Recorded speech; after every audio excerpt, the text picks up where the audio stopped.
Hi! In front of me is OPPO Reno6 Pro 5G, and today I would like to show you how you can add event to calendar on this OPPO.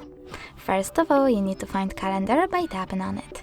Then click on the month above and pick a date by tapping on the chosen one. After that, tap on this plus icon at the bottom left corner, right corner, and choose event. Now you can customize it however you wish to.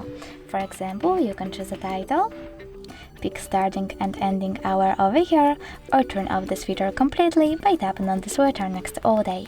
You can also add people from your contact book, select location over here, select while using the app or only this time, type location, like Fox, and tap on the chosen one. In my case it's that one, so I have to click on it, and now it's saved.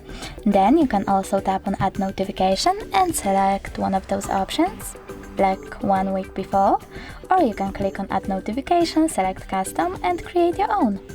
You can also take notes, and when you're ready to save your event, tap on save at the top right corner. As you can see, mine was successfully created.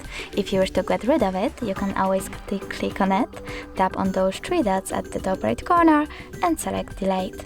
Now confirm your choice by tapping on delete in this pop-up.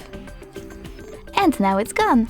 Thanks so much for watching. If you enjoyed this video, smash that like button, comment and definitely subscribe. Bye!